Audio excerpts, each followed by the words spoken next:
사랑하고 축복합니다. 인사하겠습니다. 사랑하고 축복합니다. 축복합니다. 사랑하고 축복합니다. 축복합니다. 오늘 우리 같이 본 말씀 가지고 하나님의 글작품이라고 하는 말씀의 제목으로 여러분과 함께 은혜를 갖기를 원합니다. 사람은 내가 누구인가 굉장히 중요합니다. 아이덴티티라고 말하죠. 나의 정체성, 나는 누구인가. 그것이 굉장히 중요한데, 제가 예수를 믿기 전에는 저의 아이덴티티, 그야말로 나의 그 정체성이 아주 불안했습니다. 그리고 소위 말하는 컴플렉스의 어떤 그 열등감이죠. 열등감에 사로잡혀서 인생을 헤어나지 못하는 그런 시절이 있었어요. 그래서 태어나 보니까 이 거울에 비친 나의 모습을 보니까 마음에 안 들어요. 그래가지고 거울을 많이 깨트려 놓았습니다. 그래서 제가 볼 때 너무 안 생긴 거예요. 그러니까 이제 이런 말들을 우리가 보면은 옥들매 이렇게 말하죠. 이거 뭐 저를 위해서 제가 쓰는 거니까 괜찮아요. 다른 사람을 이제 제가 옥들매라 한 적이 없고, 제가 제 자신을 생각할 때 옥들매. 이 옥들매가 뭐예요? 옥상에서 떨어진 메주. 그러니까 메주가 얼마나 물렁물렁합니까? 그것도 옥상에서 떨어져 버리니까 자기 멋대로 모양이 나와버렸겠죠. 아무리 민주주의, 대한민국에 살고 있지만 얼굴이 이렇게 민주주의가 돼서 어떻게 살아가나, 그런 생각을 하면서 털 외모에 대한 열등감이 있었어요. 그래 친구들도 이제 저에게 이제 좀 제 나이 또래는 아시겠죠. 그 소주 가운데 요즘 뭐 이슬, 참이슬도 있고 뭐 여러 가지 이 종류의 술이 있지만, 그때만 하더라도 건복주라고 하는 소주가 있었는데, 이게 돌이 이렇게 삼각형으로 생겼어요. 그리고 여기가 턱이 이렇게 벌어졌거든요.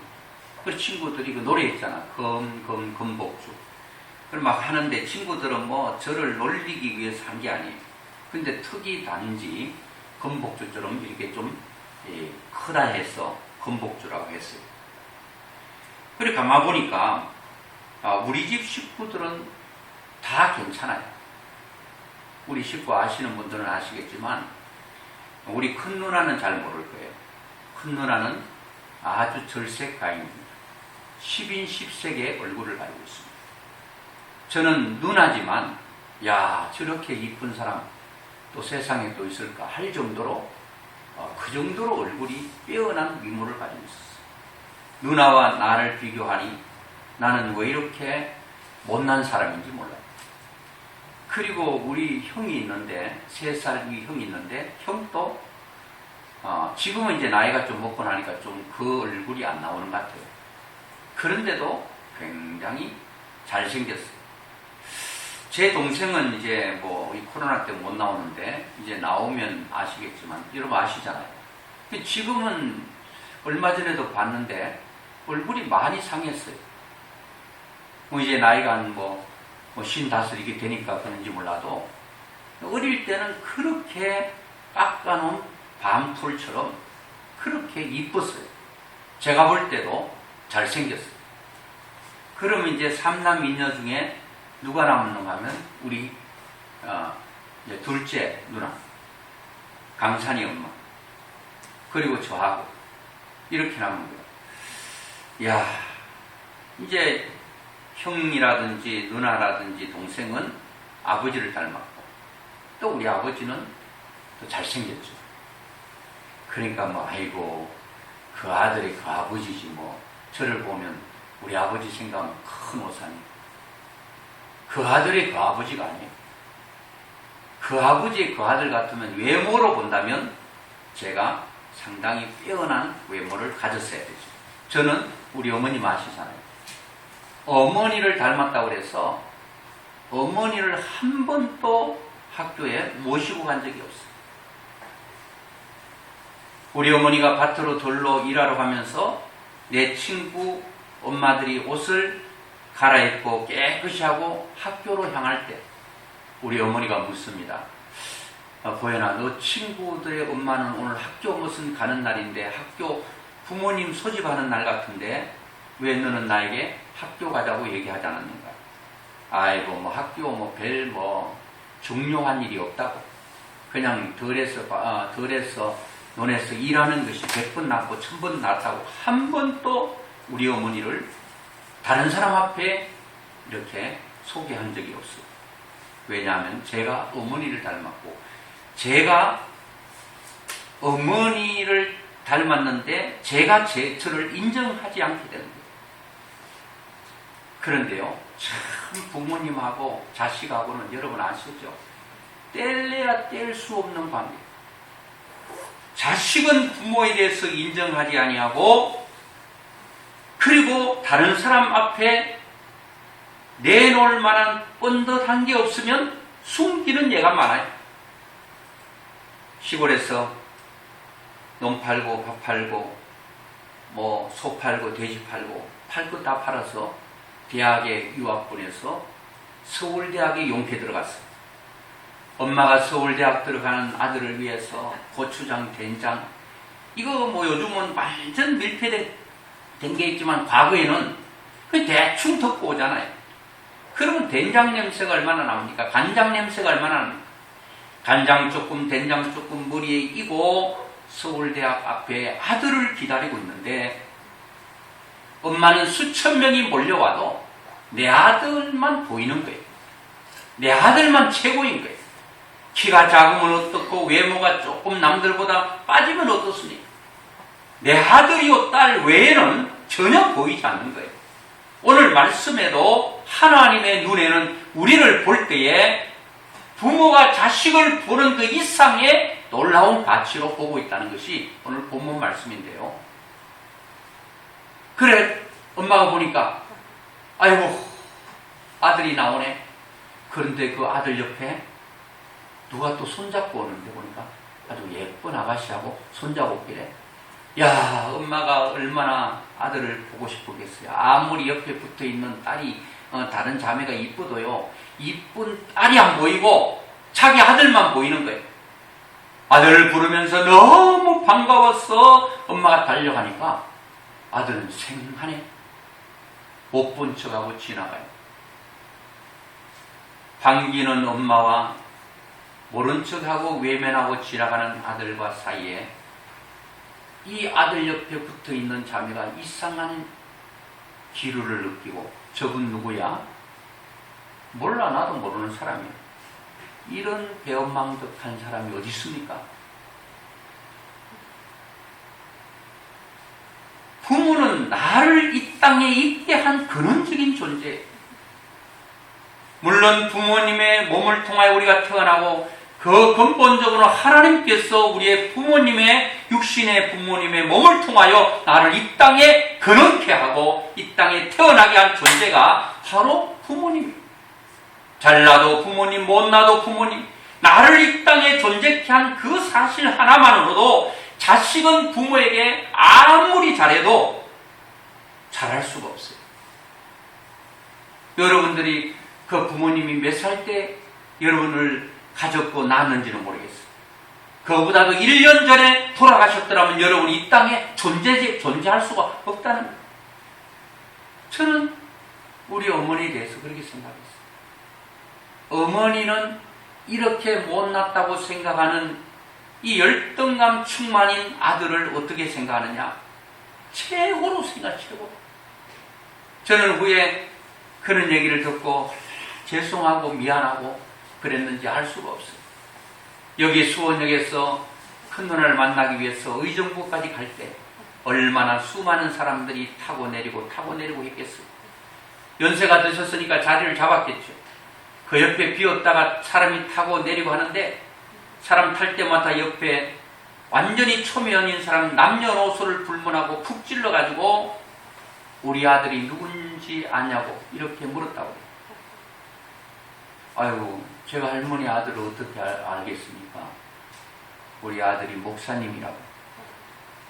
그들은 제가 어떻게 생겼는지 전혀 알 수 없지만 우리 어머니 눈에는 제가 최고입니다. 제가 99kg 나갈 때도 있었는데 그때도 좀 다이어트 하려고 하니까 살 뺄 때 어디 있다고 다이어트를 하려고 하냐고. 또 뺐는데 좀 더 딱 좋아. 100kg 때도 딱 좋다 그러고 90kg 때도 딱 좋다 그러고 부모님 눈에는 다이어트가 문제가 아니에요. 아들로서 딱 좋은 거예요. 잘나고 못나고는 절대 부모님 눈에는 자식을 누구와 비교하지 않아요. 비교하지 않아요. 잘났기 때문에 내 자식, 못났기 때문에 내 자식이 아닌 게 아니라 너는 내 아들이고 딸이라고 그 존재 자체를 부모님은 그렇게 생각하는 거예요. 여러분들도 자녀들 키울 때 저도 아이들 어릴 때 발표해야 하는데 자주는 못 가고 가봤어요. 언제도 발표하는데 가보고 하는데 예를 들어 발표하는데 이제 춤추잖아요. 오른쪽으로 다 같이 돌아야 되는데 만약에 은지가 왼쪽으로 돌았다면 못난 거. 다 오른쪽으로 돌아야지 왜 혼자 왼쪽으로 도냐. 아이고 못나니 그렇습니까? 아무리 수천 명이 오른쪽으로 도는 게 정상이고 잘 돌아도 잘 도는 애들 안 보이고 못 돌고 틀리는 내 자식에게 오직 눈이 딱 꽂히는 거예요. 이게 내 자식이라는 거예요. 자식은 절대로 누구와 상대적으로 평가하지 않아요. 내 자녀가 다른 아이보다 더 잘났고 똑똑하고 공부 잘하고 돈도 잘 벌고 그러기 때문에 내 자녀는 그보다 부족하기 때문에 그 자녀를 더 귀하게 생각하는 부모는 한 명도 없다는 거예요. 엄마는 어느 때든지 자식을 상대적으로 평가하지 않고 누구와 비교하지 아니하고 오직 절대적 기준으로 늘 그대로 보는 거예요. 세상에 이런 일이라고 하는 그 제가 프로는 보지 않는데 유튜브를 통해서 이게 특이한 거 잘라서 조금 2, 3분 올린 거 봤더니요. 엄마가 70이 넘었어. 허리가 완전히 기억자예요. 아들이 장애가 있는데 53살이야. 이야, 지능이 5살 지능대. 아이고, 내 인생의 짐이다. 그렇게 생각하잖아. 엄마의 마음속에는 늘 장애를 가진 그 부모는 자식을 향해서 그렇게 못할 짓인 줄 알면서 그렇게 생각하면 안 되는 줄 알면서 너보다 내가 빨리 가는 것이 너보다 내가 빨리 가는 게 아니라 나보다 너가 빨리 가야 내 권사를 받다가 그래 가지고 내가 가버리면 너는 천덕꾸리가 되고 이 아들이 어떻게 살아가는가. 부모는 당장 지금 내 고생하는 거 생각하지 않고 자식이 고생하는 그런 것을 생각한다는 거야. 야, 우리 어머니가 그 아무도 알지 못하는 사람 나가서 푹 찔러서 아들을 자랑하고 돌아가시기 전에 바깥에 가서 세루시장 있을 때 사람들을 전도할 때 예수님을 전하지 않고 우리 아들이 목사인 것만 자랑해. 그래서 사람들이 오기도 했잖아.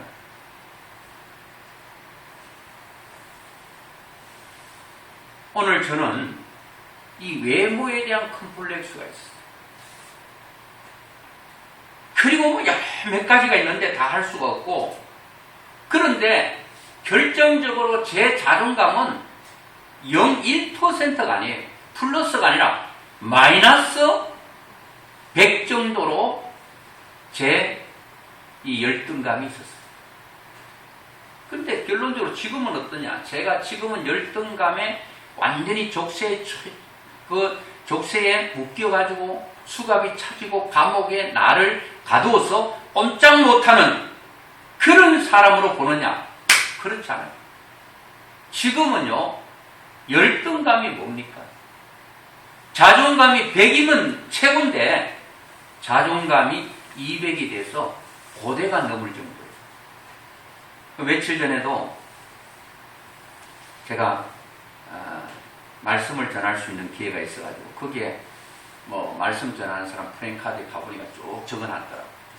그 사진을 다 이렇게 실어놨어요. 저도 사진 달라고 해서 줬어요. 그랬더니 거기에 이제 주최하는 그분이 나를 보고 3번 놀랬대요. 첫째 놀란 거는 사진하고 제 얼굴하고 너무 차이가 난다. 그 사진은 자기하고 나이가 비슷한 줄 알았대요. 본인은 70세인데 그 사진을 보고 저하고 본인하고 저하고 비슷한 동년배인 줄 알았대요.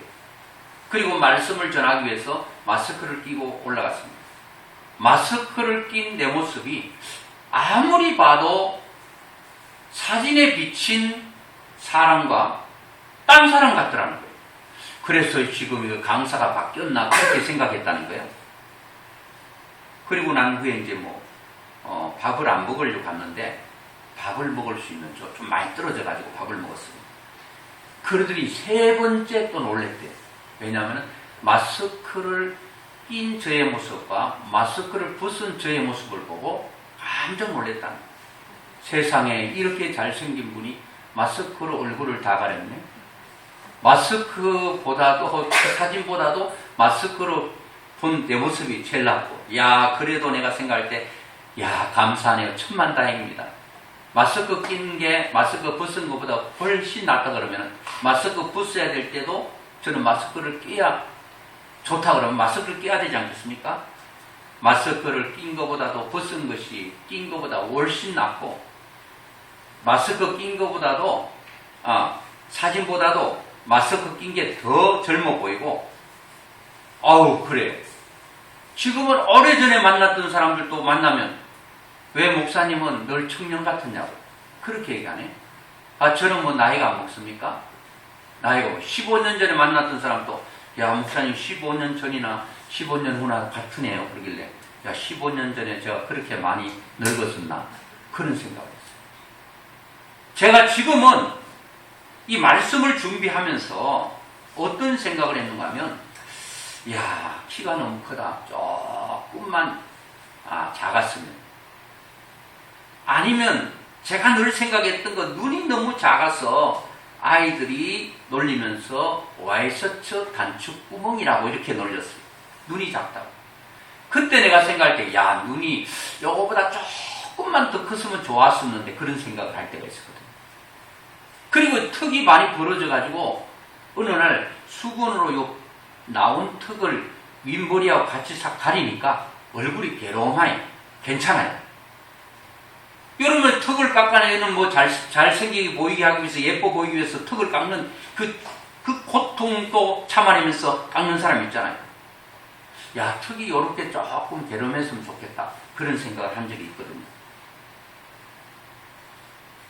제가 말씀으로 제가 변화되고 말씀으로 제 인생을 하나님께서 자존감 0%나 마이너스의 자존감을 가지고 있던 제가 완전히 자존감 100%를 넘어 200%의 자존감으로 확 급을 시키고 상승을 시킨 것은 다른 사람 말이 아니에요. 아무리 다른 사람이 당신은 예뻐 괜찮아 잘생겨서 해도 내 자신이 내 자신을 인정하지 아니하면 다른 사람의 말은 전혀 나를 변화시킬 수 없어요. 다른 사람이 아무리 못나니 이렇게 저렇게 해도요, 내 스스로 자존감이 있으면 흔들리잖아요. 무너지잖아요. 쓰러지잖아요. 그런데 아무리 다른 사람들이 해도 인정하지 않으면 소용없습니다. 제가 말씀을 쭉 예수 믿고 난 후에 예수 믿기 전에는 그런 자존감으로 살았어요. 시골에서 살았으니 뭐 이런 도시가 어떻게 생긴 거 전혀 알 길이 없죠. 완전히 완전히 꼴짝이에 살았으니까 그냥 태어나가지고 시골이니까 흙을 만지다가 손톱 속에 흙을 넣고 살다가 그리고 살다가 그냥 죽어 흙으로 돌아가는 것이 일생이라고 생각했어요. 지금도 저 미개에 이런 매스컴이라든 이런 영향이 없는 사람은 자기들도 그렇게 생각할 거예요. 여기 태어나서 여기서 태어나서 여기에 나오는 거 먹고 살다가 죽는 것이 그게 인생이에요. 일생이에요. 일생. 근데 결국은 제가 이렇게 나왔는데, 하나님의 말씀을 쭉 읽어 나가는데, 이사야 43장 오늘 본문 4절인데요. 네가 내 눈에는 보배롭고 존귀하며 내가 너를 사랑하였은저, 이 말씀이 제 인생하고 팍 꽂힌 거예요. 여러분, 사람을 바꾸는 것은 어떤 교육이 아니에요. 내 경험을 얘기한다고 사람이 바뀌는 게 아니에요. 사람의 자존감을 바꾸고 사람을 새롭게 하고 완전히 인생을 완전히 바꾸게 하는 것은 다른 것이 아니라 말씀이에요. 그래서 어떤 사람들은 자꾸 뭘 보기를 원하는데, 예수를 믿어도 하나님 보여주세요, 보여주세요. 뭐를 보기를 원한다는 거예요? 그 잘못 봐보니 큰일 난다는 거예요. 어떤 사람은 하나님, 좀 하나님의 음성을 좀 들려주세요, 들려주세요. 뭐를 자꾸 들으려고 합니다. 하나님께서 나타나셔서 보여라, 이렇게 하나님께서 말씀하잖아요. 어떤 사람은 오늘 아침에도 하나님께서 나에게 이런 말씀을 하셨어요. 오늘 낮에도 하나님께서 이런 말씀을 하셨어요. 그런 사람들이 있거든요. 저는 그렇게 해석합니다. 하나님께서 육성으로 내 귀에 들렸다기보다도 하나님의 말씀이 나에게 들려주는 그 감동을 하나님께서 나에게 음성을 들려줬다. 그렇게 이해를 하는 것 같습니다. 그렇죠. 하나님께서는 우리에게는 말씀으로 날마다 우리를 위로하시고 우리를 격려하시고 인정도 하시고, 여러분 구원도 여러분 느낌과 경험과 어떤 이성으로 구원을 얻는다 그러면 구원 얻을 수 없습니다. 우리는 어디까지나 하나님의 말씀이 그렇다면 그 말씀을 믿어야 될 줄로 믿습니다. I believe word of God. 하나님의 말씀을 내가 믿는다. 그 말씀을 믿어야 되는 게 뭔가 하면은, 말씀은 변하지 않아요. 하나님께서 하신 말씀이 과거에도 이루어졌고 현재도 이루어져 가고 있고 앞으로 아직도 이루어지지 않는 미개봉 상태에 덮여있는 말씀 같은 계시록도 있습니다. 그것도 그대로 이루어집니다. 성경에 32,500가지 약속이 있는데 그 약속이 다 이루어졌고 이루어져 가고 있고 앞으로 아직도 이루어지지 않았던 것은 다 이루어질 거예요. 여러분, 부모는 자식 앞에 거짓말하잖아요. 자식이 볼 때 부모님은 거짓말장이라 할 수 있어요. 왜? 약속하고 그 약속 중에서 지키지 못하는 약속이라 해보십시다. 예를 들어서 자식에게 필요하다 금전적인 문제, 부모의 마음은 해주고 싶죠. 그래, 언제까지 해주겠다. 딱 약속 기일이 오는데 돈이 있어야 해주지. 본의 아니게 그 약속을 못 지키면 자식은 부모님을 향하여 거짓말장이라고 말합니다. 부모는 절대로 자식에게 거짓말하지 않아요. 자식은 설사 부모에게 거짓말한다 하더라도 부모는 자식에게 거짓말하지 않아요. 부모가 자식을 사랑한다는 것, 자기 자식은 생각할 때 나는 못난인데 왜 자꾸 엄마는 아빠는 이쁘다 그러고 잘생겼다 그래. 다른 친구들 한 명도 잘생겼다 이쁘다 하는 사람 없는데 거짓말 같죠? 아니, 부모의 기준에서는 그게 정답이에요. 부모의 기준에서는 그게 맞는 말이에요. 왜? 부모는 자식을 조금 전에 말씀드린 것처럼 절대적 기준에서 보거든요. 외적으로 얼마나 잘생기고 탁월한 능력을 가졌느냐, 스펙을 가지고 있느냐, 돈을 얼마나 벌었냐, 이것은 세상 사람들의 기준이에요. 그러니까 세상 사람들은 내 자식이 잘나면 세상 사람의 기준으로 잘났다고 말할 수 있고 못났으면 못났다고 말할 수 있는 거예요. 왜? 늘 상대적이기 때문에. 내 자식이 아무리 잘나도 내 자식보다 더 잘난 사람이 있거든요. 그러면 그때 내 자식보다 더 잘난 사람이 있으면 내 자식은 그 자식과 비교되어서 떨어지는 거예요. 부모는 한 번도 그렇게 한 적이 없어요. 그래서 제가 이 말씀을 딱 봤는데, 이야, 불같이 오는, 내가 너를 보배롭고 존귀하게 여기고 내가 너를 사랑한다. 이 말씀을 보는데요, 제 인생이 완전히 뒤집어졌어요. 하나님의 말씀은 인생을 수천 수만 번 바꾸고도 남는 거예요. 절대로 바뀌어지지 않을 같은 나의 컴플렉스, 열등감 때문에, 외모에 대한 열등감, 또 다른 여러 가지 열등감 때문에 제가 인생 가운데 살고 있었는데, 그렇다고 해서 뭐 외모는 그래도 제가 시골에 살 때만 하더라도 저는 그렇게 생각했지만요, 동네 어른들에게는 제가 동네 아이들 중에 최고 칭찬받았습니다. 동네에서 어른, 아이 막론하고 제가 제일 일찍 일어나가지고 동네로 다니면서 이상한 소리 꽤 소리 지르면서 다녔는데 왜 그렇게 했는지 모르겠어요. 그러니까 할머니, 할아버지들이 제 목소리를 알거든요. 아이고, 신동덕 둘째 아들, 둘째 손자가 벌써 일어나가 보현이는 저렇게 길거리를 다니고 있네. 그러니까 자기 죄 없는 그 손주들, 손자, 손녀들을 막 깨우면서, 야, 일어나란 말이야. 보현이는 벌써 몇 시간 전에 일어나가 동네에 소리 지르고 돌아다니는데, 너는 왜 아직까지 자고 있느냐? 그 친구들이 그래요. 일찍 일어나는 거는 괜찮은데, 왜 동네 다니면 소리 지르고 다니느냐? 아마 제가 생각할 때는, 일찍 일어났다, 자랑하기 위해서 그런 같진 않고, 그냥 기분 좋으니까, 이상한 소리 내고 다니는 거죠.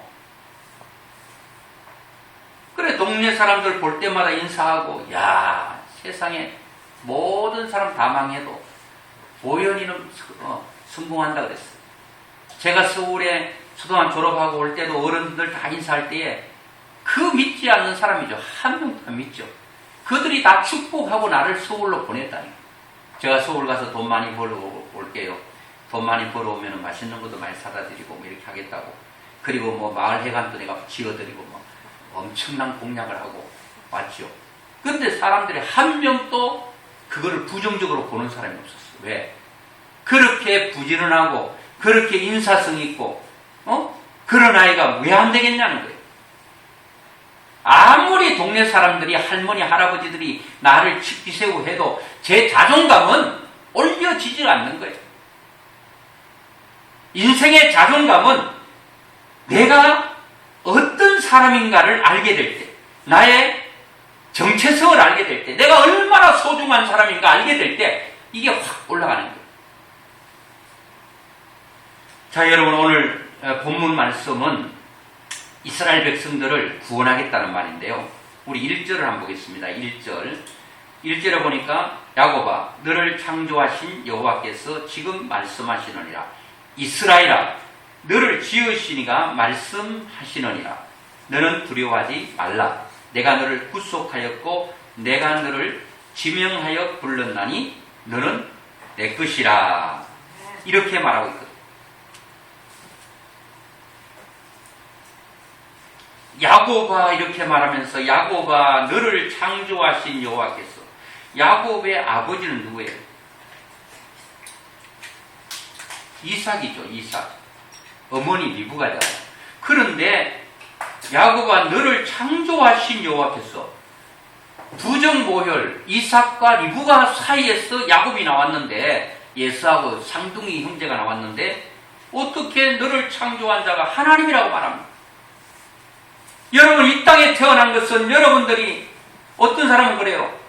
왜 나를 낳았냐고, 나를 낳아가지고 이렇게 힘들게 하냐고.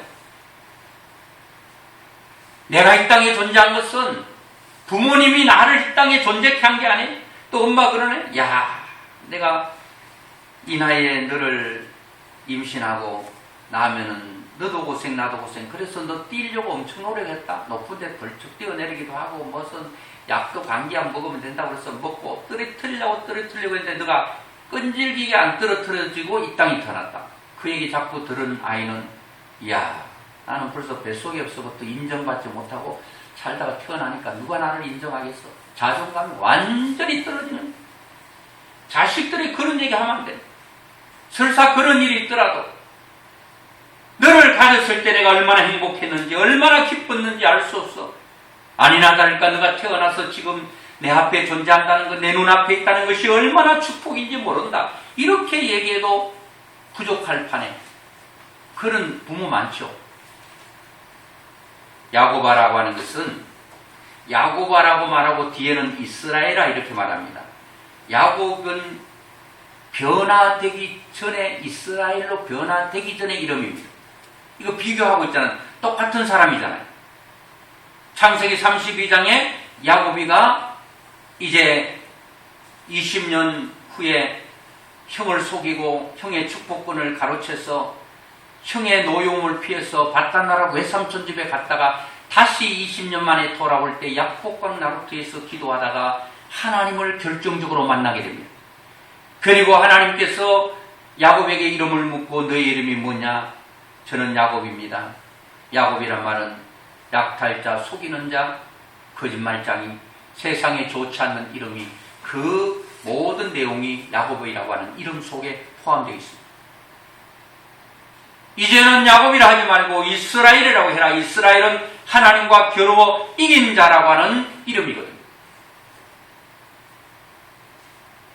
야곱이가 하나님 만나기 전에는 야곱으로 살았습니다. 자기 힘으로 돈을 벌려고 했고, 자기 힘으로 인기를 얻으려고 했고, 자기 힘으로 모든 재물을 손에 거머쥐고, 지금까지는 자기 힘이 곧 자기 젊음이, 자기의 열심이 곧 하나님이었습니다. 야복강 나루트에서 하나님과 독대하고 만나고 난 후에 야곱은 야곱의 과거는 사라지고 이제는 하나님의 이름으로 하나님의 주신 능력으로 사는 그런 사람으로 바꾸어졌다는 거예요. 어떻게 보면 우리가 예수 믿기 전에 야곱의 삶, 내 힘으로, 내 능력으로, 내 지식과 경험으로 무엇을 해보려고 했던 야곱은 죽어줘야 되는 거예요. 그리고 난 후에 하나님께서 너는 야곱이 아니라 이제는 나를 이긴 자로, 그리고 나를 하나님으로, 나의 힘으로 살아야 되는 이스라엘로 살아야 되느니라, 그렇게 말하고 있습니다. 오늘 여러분, 하나님께서 야곱이 하나님을 이긴 게 아니라 하나님이 야곱에게 져주신 거예요. 하나님은 인생에게 어떤 인생에게도 져줄 만큼 힘이 없고 부족한 게 없어요. 그럼에도 불구하고 하나님은 딱 한 가지에서 져주십니다. 기도하는 사람들에게 져주십니다. 여러분, 기도하면 하나님을 이기게 되고 반대로 하나님은 우리에게 져주시는 거예요. 오늘 여러분, 우리가 하나님을 이겨야 세상은 우리에게 져주는 거예요. 세상을 이기게 되는 거예요. 야곱이가 형을 만나려고 할 때 두려움과 공포, 형이 400명을 데리고 자기가 죽이려고 올 때에 얼마나 불안했겠습니까? 하나님과 겨루고 이기고 난 후에, 이기기 전에 야곱은 자기 제일 뒤에 갔잖아요. 재물 먼저 보내고, 자기의 아내 보내고, 조카들 보내고, 인간적으로 형의 마음을 어떻게 조금 녹이고 난 후에 제가 마지막으로 가다가 형이 재물을 치고 자기 아내를 치고 조카를 칠 때 자기는 도망가려고, 이때까지만 하더라도 야곱은 아직도 인간의 꾀가 사라지지 않았습니다. 자기의 능력을 의지하고 살았습니다. 하나님 만나고 난 후에 자기가 제일 앞에 가잖아요. 왜요? 알거든요. 하나님을 이긴 사람은 세상을 이길 수 있는 힘을 주시는 거예요. 두려움을 하나님께서 평안으로, 담대함으로, 강함으로 하나님 주시기 때문에 제일 앞에 가가지고 형을 맞이하잖아요.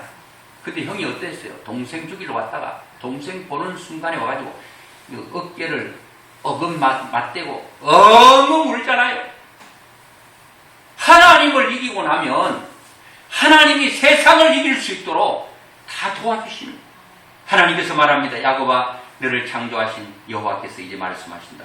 이스라엘아, 너를 지으신 이가 말씀하시니라. 너는 두려워하지 말라.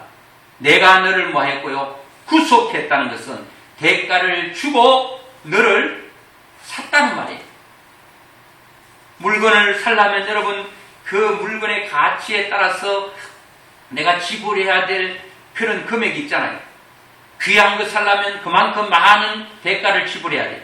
하나님이 우리를 사기 위해서 얼만큼의 대가를 지불했는가 하면 하나님의 아들의 가치를, 여러분, 이 값을 주고 우리를 샀으니까 얼마나 귀한 거예요.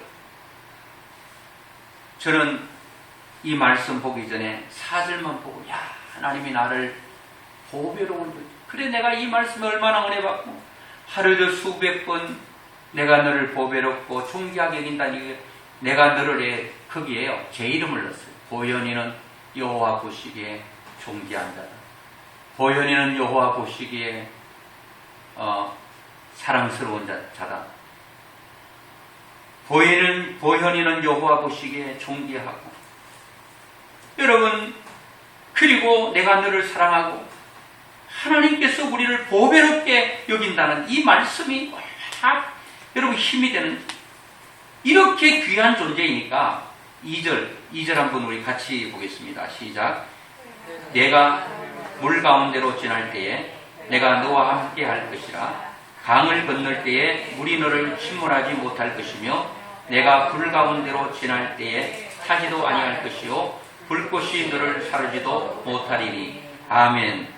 하나님께서 우리를 얼마나 귀하게 아들의 값으로 우리를 샀기 때문에 하나님의 가치하고 똑같은 거예요. 여러분, 한 사람의 가치는 성경에 보니까, 신약에 보니까 우리의 생명을 온 천하를 주고도 바꿀 수 없을 만큼 귀하다는 거예요. 여러분, 이게요 믿어져야 돼요. 지식을 안 돼요. 아이고, 내 가치 있지, 참 좋지. 아이고, 내 가치가 뭐 빌딩 하나 가치보다도 못한데, 아이고, 허접한 내 인생. 그게 아니에요. 하나님께서 오늘 1절에 보니까 우리를 창조했대요. 내가 너를 지었대요. 그리고 하나님께서 죄지은 우리의 인간을 죄의 값을 치르고 십자가에서 치르고 우리를 하나님의 자녀로 이렇게 삼아주십니다. 물 가운데로 지날 때에 너와 함께한다. 이 성경에 물에 대한 얘기는 많죠. 노아 홍수 때 그 방주에 들어갔던 노아의 8 식구는 물로부터 보호를 받았고 그 방주 안에 들어가지 않았던 모든 사람들은 다 수장되었습니다. 똑같은 물이라도 방주 안에 있으면 보호를 받고 방주 밖에 있으면 물의 침몰로 말미암아 우리가 끝나게 되는 거예요.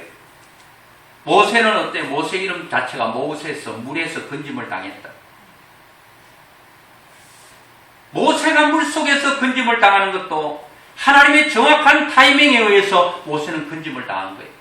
모세의 엄마 요게벳이 이제 모세가 자꾸 이제 남자 목소리가 크게 창밖으로 나가니까 바로는 히브리 여인의 아들만 나오면 무조건 나일강에 집어던지고 산파들을 통해 다 죽이라 그랬는데 죽일 수 없어서 키우다 보니까 어릴 때는 소리가 작아서 이 창문 밖으로 안 나갔는데 소리가 커지니까 더 이상 키울 수 없어서 갈대아 상자를 만들고 거기 역청을 발라가지고 나일강 갈대 상자 갈대 사이에 올려놓잖아요. 여기서 하나님께서 건져주지 않으면 조금만 지나면 역청이 떨어지고 이 갈대 상자에 물이 들어가면 가라앉으면 모세는 죽는 거예요. 하나님이 거기서 건져주십니다. 이스라엘 백성들의 애굽에서 나올 때에 홍해 앞에 섰을 때에 이스라엘 백성들은 홍해가 갈라지고 그 모든 것을 대로로 지나갔잖아요. 근데 애굽 사람들은 그 물이 그냥 쭉 힘없이 갈라져 있는 물이 합쳐짐으로 거기 다 수장됐잖아요. 이것은 물 가운데 우리를 지켜준다는 것은 이 세상 하나님의 백성들이 살아가는 모든 종류의 위험으로부터 우리를 보호해준다는 말이에요. 이게 물 가운데 지날 때에 우리와 함께 한다는 거예요. 코로나19가 있고 세상에 많은 어려움이 있어요. 우리의 신앙을 침몰시키려고 하는 이런 물들이 있다는 거예요. 우리를 완전히 침몰시키고 우리를 수장시키려고 하는 이런 홍수 같은 일들이 일어나고 홍해가 우리 앞에 하나님의 백성들을 침몰시키려 수장시키려고 있어도 하나님께서 불 가운데 물 가운데 지켜주면 우리는 그 모든 어려움부터 보호를 받게 될 줄로 믿습니다. 그러니까 너희는 두려워하지 말라고 말합니다. 여러분 두렵죠? 야, 이거 경제가 이런데 어떻게 살고 교회는 어떻게 하고 자식은 어떻게 하고. 여러분 강이 자꾸 물이 여러분을 침몰하려고 해요. 그때 여러분 여기에 속지 마세요. 여기에 환경에 여러분 빨려 들어가지 마세요. 두려워하지 말라고 하신 너는 내 것이라. 내가 너를 지었고 내가 너를 창조했으니까 염려 말아라 하시는 하나님의 음성을 들을 수 있기를 주의 이름으로 축원합니다. 그 뒤에 보니까 뭐예요? 내가 불 가운데로 지날 때에 타지도 아니할 것이요 불꽃이 너를 사르지도 못하리니 그랬어요. 불꽃은 여러분 통제만 되면 에너지입니다. 이게 만약에 불이 통제가 안 되면 이게 재앙입니다. 지금 여러분 이 밑에 땅 속에 다 지금 가스가 지나가고 이게 지금 통제가 되니까 각각 집에마다 지금 그 불로 뭐 맛있는 것도 해먹고 뭐 여러 가지 하잖아요. 이게 통제가 안 되면 재앙이라는 거예요. 이 세상에 여러분 이런 불 구덩이가 될 수 있는 그런 순간들이 폭발되면 모두가 그냥 죽어버릴 수밖에 없는 그런 위험한 상황들이 불 같은 것이 있다는 거예요. 성경에 여러분 다니엘의 제 친구가 느부갓네살 왕 앞에 절하지 않고 그러다가 어디 갔어요? 불 가운데로 떨어졌잖아요. 불이 그들의 머리카락 하나도 거슬리지 않게 붙들어졌다. 그거 아니겠어요? 이것 또한 물 가운데 어떤 세상의 위험으로부터 모든 여러분 이 고난과 그런 것으로부터 우리를 지켜준다는 하나님의 약속이 아니겠습니까? 여러분과 제가 하나님 앞에 너무 소중하고 귀한 사람입니다. 그거를 여러분들이 깨달아야 돼요. 믿어줘야 돼요. 인정이 돼야 돼요. 야, 소중하다. 저는 지금 키가 조금 작았으면 눈이 좀 더 컸으면 여기 턱뼈가 좀 깎여졌으면 생각하잖아요. 하나님께서 나는 너를 지었고 창조했다. 너는 걸작품이다. 이 하나님의 걸작품이 인정이 돼야 돼요. 세상 사람들이 아무리 인정해도 소용없어요. 소용없어요. 조금 전에 제가 자녀 얘기했지만 여러분 자녀 보세요. 뭐 조금 이렇게 건강하면 야 다이어트 좀 해. 다이어트 옆집 하는 막 허리가 뭐 얼마나 개미 허리처럼 그런데 그러지 않아요. 그게 이쁜 거예요. 뭐 다른 사람들 저 뭐 상관없어요. 그런데 하나님은 우리를 볼 때 말도 안 돼. 부모님이 자식 생각하는 거하고 비교가 안 되고 견줄 수가 없을 만큼 우리를 그렇게 생각하고 있는 거예요. 여러분 또 자녀들 그랬죠. 저도 애 둘이 있는데 생각해 봤어요. 아유 아들은 조금 더 컸으면 좋았겠네. 그러지 않아요. 그것으로 좋은 거예요. 논산훈련소 4주 그 훈련받고 퇴소식 할 때 제가 갔어요. 그 연병장에 여러분 똑같은 옷을 입고 키가 비슷한 애들이 수백 명, 수천 명이 서 있는데 제가 거기에요. 다른 사람들 관심 안 가더라니까. 우리 아들이 어디 있는가 거기만 관심을 갖는데 아무리 그냥 눈으로 스캔을 막 수없이 해도 잘 모르겠더라니까. 그런데 어딘가 모르게 마음속에 이게요. 이게 피임이 간다 그러잖아요. 가는 거예요. 그 보니까 얼마나 마음이 기뻐요. 얼마나 좋아요. 야야 너 친구는 키가 뭐 쭉쭉 크고 좋네. 야 너는 다른 사람 키 클 때 뭐 했냐? 이러지 않아요. 지금 그것으로 다 좋은 거예요. 하나님께서 우리를 보실 때 딱 좋다 그러는 거예요. 그러면 우리가 내가 귀한 존재 같은 귀하게 우리가 귀한 일을 해야 돼. 다이아몬드인데 다이아몬드 가치를 모르는 사람에게 돌하고 똑같은 거예요. 돌보다 더 못하지 밥 한 그릇보다 못한 거예요. 오늘 우리는 너무나도 소중한 세상과 바꿀 수 없고 온천하와 바꿀 수 없는 너무 귀한 존재인 것을 우리가 인정하고 그것을 감사하고 마지막으로 한 말씀 보고 말씀 맺으려고 합니다. 귀한 존재는 어떻게 살아야 되느냐? 이사야 43장 8절을 보겠습니다. 그 전에도 있는데 8절 눈이 있어도 보지 못하고 귀가 있어도 듣지 못하는 백성을 이끌어내라. 하나님께서는 오늘 또 우리가 너무 소중하고 너무 귀하니까 내가 너를 건져낸 것처럼 너도 또 다른 사람들을 건져내라. 여러분 완전히 열등감에 사로잡혀 있고 자존감이 떨어져 있는 그들을 여러분 다른 것으로 치유가 안 돼요. 제가 상담 심리를 했지만요. 그거 가지고 사람을 바꿀 수가 없어요. 제가 자존감 0% 마이너스에서 200%의 자존감으로 상승시킨 것은 사람들의 교육이 아니라 경험담을 들어서 그런 게 아니라 상식적으로 무엇을 비교해서가 아니라 하나님께서 내가 너를 보배롭고 내가 너를 존귀하게 여기고 내가 너를 사랑한다는 이 말씀이 내 심령에 박히니까 인생이 바뀌어지는 거예요. 지금은 누가 뭐라 그래도요, 저는 아무리 영향 안 받아요. 아이고 못나니? 아, 옥돌매?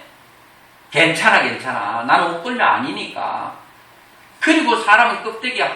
여러분, 외장하드 있잖아요. 그것만 뻔들이 좋다고 좋은 게 아니에요. 소프트웨어가 좋아야 돼요.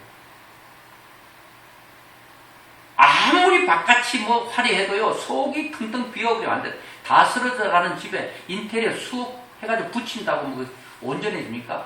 아름답다고 갔다가 그 집이 그냥 속은 다 썩어 있는데 무너질 때 다 같이 죽는 거예요. 속이 튼튼해. 속은 내 자존감. 귀한 존재. 아무리 갖다 덕지 붙여도 속이 썩어버리고 그러면 안 됩니다. 오늘 여러분과 제가 하나님께서 말씀하십니다. 저에게만 말씀하시겠어요? 여러분에게도 내가 너를 보배로, 내가 너를 존귀하게 내가 생각한다. 존귀한 자다. 그리고 내가 너를 사랑한다. 얼만큼 사랑하시는데 아들을 주고 너를 샀다. 너는 아들의 가치야. 그러니 너 자신이 스스로 과소평가하지 말고 열등감에 빠졌어. 열등감 빠졌으면 사회 정상적인 생활을 못합니다. 대인기피증이 있습니다. 그 사람은 완전히 인간이지만 인간답게 못 삽니다. 그런데 열등감이 얼마나 무서운지 몰라요. 자존감이 있으면요, 두려움이 없어요. 팍팍 나가버리는 거예요. 남들이 뭐라 그러든 상관없어요. 그냥 여러분 담대하게, 이게 얼마나 강력한 힘이고 에너지인지 몰라요. 저는 다른 것, 사람 별로 필요 없는 것 같아요. 자존감. 나는 너무 소중한 존재예요. 누가 뭐라 해도 나는 소중한 존재예요. 이게 딱 믿어지고 깨달아지면요, 그때부터 강력한 힘이 나옵니다. 이런 능력으로 여러분 하나님의 도우심으로 야곱으로 살지 말고 이스라엘로 살았어요. 하나님이 승리케 하시고 하나님이 이기게 하시고 하나님께서 함께 하신다는 놀라운 간증의 사람으로 살아갈 수 있기를 주의 이름으로 축원합니다.